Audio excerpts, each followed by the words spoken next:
Randy, I just hit that button. Are we on it? I don't know, man. I just hit that button. We're live, huh? Wow. I think. Let me go take a peek real quick. You doing all right, man?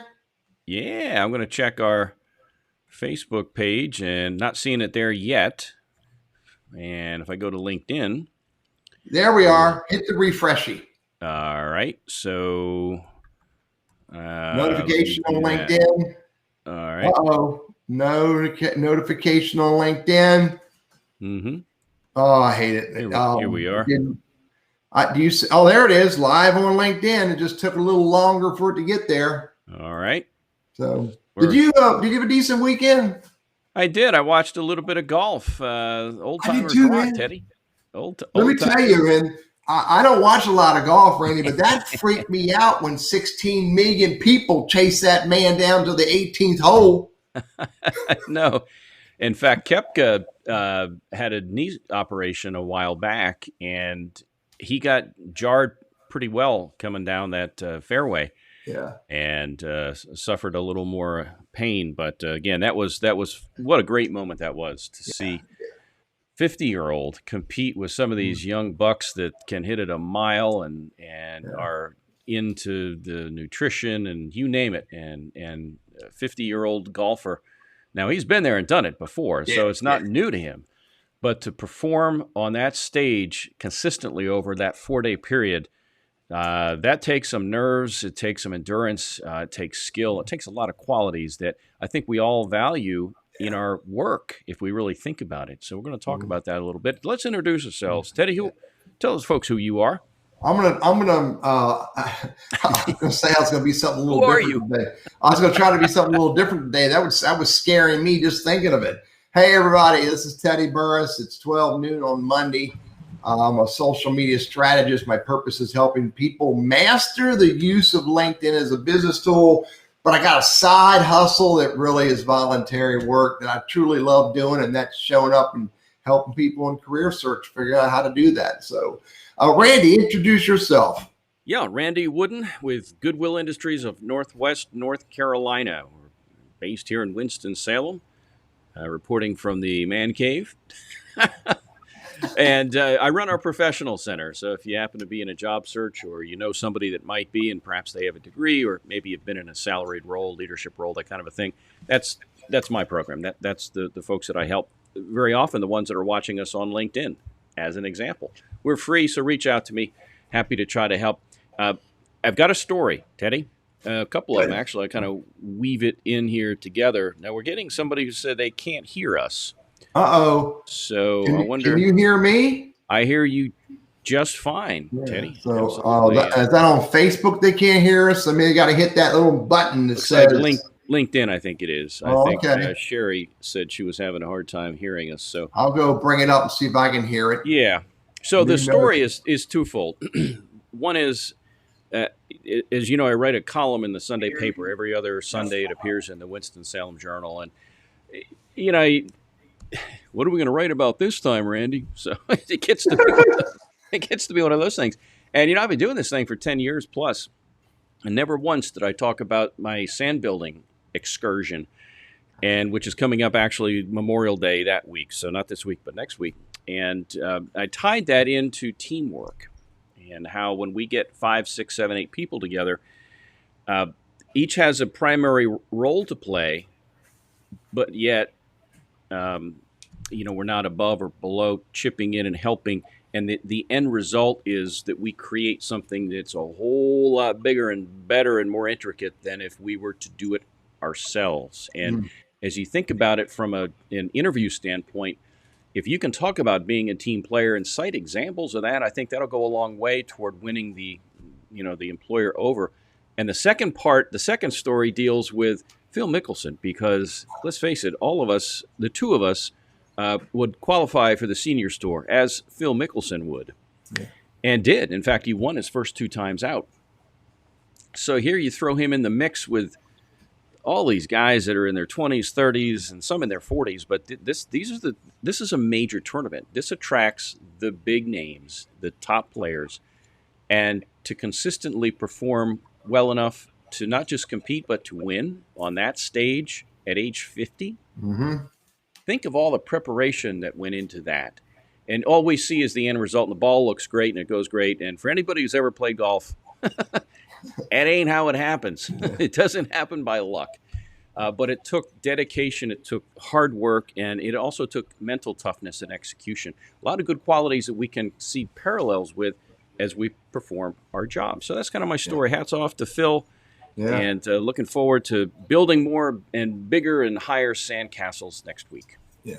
You know, Ray, they when they were interviewing Mickelson at the end of the tournament, so I can't remember the exact words that the interviewer said, but she basically said, I know you practice, and I know you have to constantly be improving your physical game. But you mentioned something about changing your mental game. You know, that there's a whole lot to that for all of us, not just for the Phil Mickelsons of the world. So, well, you know, we talked about that last week when we had Carrie Niblack on here talking about stepping out of your comfort zone and that mental drive and mental focus to stay on track where you need to be. So, yeah, excellent. Yeah. So, hey, here's my story, Randy. Yeah. This weekend, I was at Lowe's Home Improvement in Davie County, North Carolina. And I heard a couple different times, I heard people say this phrase, I hate to be a bother. I hope I'm not a bother. I don't want to bother you, but, and it really got me to thinking that, you know, how often do we walk up to someone and reach out to someone seeking help and we feel we're being a bother? Yeah.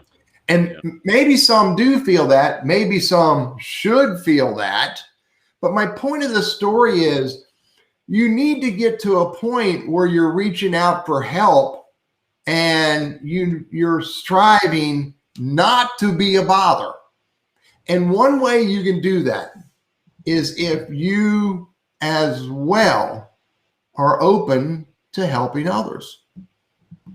And so if you're saying to people, or if you're thinking, man, I know it's going to be a bother to him, you got to figure out how to get over that, get past that. And one way is, I'm going to put a two-parter to it. Really, one way is to always be polite and respectful and appreciative to those who do help you. Dale Carnegie said, you know, show appreciation and make that other person feel important.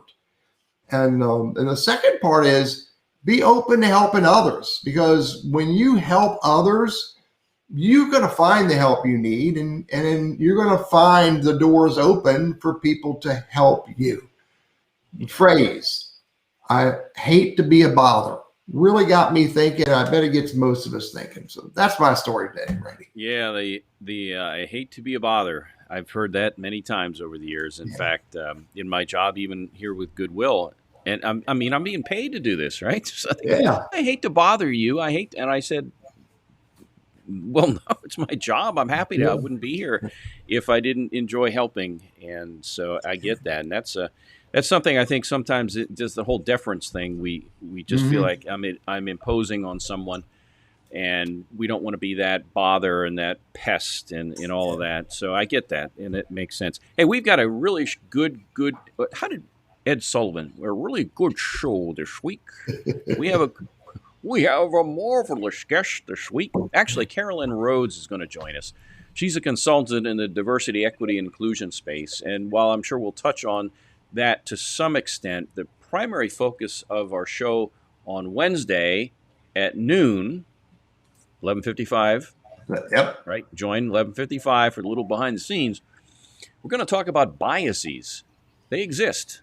And as Val Boston said, he was a guest a couple of times over the last year, and he's also in the DEI space. And he said biases aren't necessarily bad; they just are. And so it's, you know, we don't want to call it prejudice or that kind of a thing. The biases just exist. So we'll begin to understand what is a bias, what are biases, how can we identify those, and then what can we do to address or confront those, whether it's in the recruiting stage or in the onboarding and hiring stage. And this is coming at it from both sides here. from the job seeker. How do I address those concerns? And also from an employer, if they're saying, look, we want to draw from a diverse pool of applicants, how can we do that? How do we market our job? Where do we advertise it? What kind of wording do we use in the job description?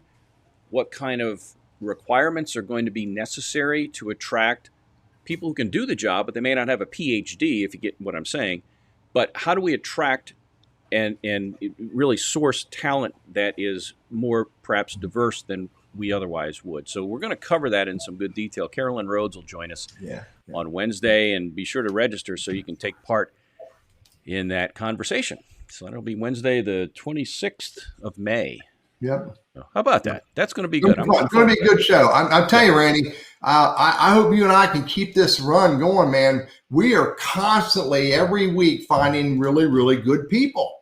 I don't doubt we can keep it going, but, we just, keep having conversations and keep looking for really good people to bring to the show. It's a whole lot of fun. And towards that end, anybody know kind of an idea of a conversation or the idea of a speaker or a special guest that we can bring to the show, reach out to Randy and I and let us know about it, because we need to know about the ideas that you have so that we're serving our audience the most appropriate way. Yep. So Carolyn will join us, and we'll welcome your input on that. Join us live in the conversation, or you can watch us online and watch it later. So any and all, but it's all good. It's all free too. So always enjoy that. If I'm considering watching something, is it going to cost me? It doesn't. So I got a quick story. A tip. Let's do a tip. Let's go for your tip. You want me to take a stab at it first? We'll do that. Well, Randy, be careful. I don't want you to cut yourself with a knife, but take a stab at it. Stab at it. Yeah. Okay. Back on Mickelson and biases. So we're stay with me now. All right. So you got Mickelson. We talked that. This guy's an older golfer. He's over 50. There's a reason there's a seniors tour, because as you age, you just can't keep up with some of these guys that can hit that thing a mile. All right, so you've got that, and now you've got biases. And my tip is to understand what some of those biases might be. I'll give you an example. As an older worker or as an older golfer, this person is not going to have the same amount of endurance if you're talking about golf. But what about if you're talking about as a worker? Maybe they haven't kept up with technology, or maybe, they just kind of want to coast a little bit. They've had their career. They don't really want to work. Or they're going to be a bully and they're going to tell everybody how it needs to be done, because after all, young man, back when I was your age, this is how we did it. And so do they play well with others? Just a whole host of biases out there. And so I think if you're prepared to address those, other ones out there, there's several of them. We're not going to go into detail now, but understand that biases exist. They may not necessarily be wrong or bad. They just are. And to the degree that you can address those in the interview, it shows that you have an awareness of what the biases might be, and you have a solution. You can address that. No guarantee you'll get the job, but I think if you go in game planning, just like Mickelson did, he went in with a game plan mentally, physically, he practiced, and he was able to execute. And the interview is really no different. So, Teddy, I'll throw it to you. Take us home. Yeah. Right? I didn't realize it was Mickelson's brother is his caddy. Yeah, he is. Yeah. That's pretty cool. That's pretty cool. So I doubt if I interviewed my brother, he probably wouldn't hire me. So, hey, here's my tip: follow up versus follow through. I hear this all the time. People go, "Oh, I got to follow up on that. Oh, tomorrow I'll follow up on that. Oh, I got it scheduled for Wednesday to follow up with that." Well, first of all, you got to be really punctual and deliberate on getting back to people relevant to the things that you're trying to do. The interview, my applications out there, getting an introduction, whatever the actions are. You got to be very purposeful and deliberate and timely about getting to that next step to make that next thing happen. Now, I like to use the phrase follow through versus follow up. To use another golf analogy, they don't just hit the ball with their club, they swing all the way through with the club, because you don't just, it's called follow through. That's what they call it. They don't just hit the ball. And so when you're engaging with people, you're preparing a resume, sending a resume, applying for a job, looking for an introduction, to get to get a conversation, to get an interview, know what all of the steps are that you need to do to make it happen. And don't just stop with, well, I called them once. Well, I sent my resume in. I applied online. There are lots of steps you need to do to execute this. So remember, don't just follow up, but follow all the way through. And also, just to add to your original point about not being a bother, you're not being a bother by making that follow-up call. Now, if you make 20 of them, I've been on the receiving end of those. Yeah, you begin to be a bother. But I think it shows consistency, it shows persistence, and just it's a good thing you're not being a bother, because let's face it, companies have the opening, they need to fill it. Mm-hmm. And part of that decision-making process is, does this person want it? Yeah. Have they shown enthusiasm? And that's one step that you can take that's within your control, again, without being a pest or a bother, to stand out maybe from the other folks that have applied. Yeah. Good stuff.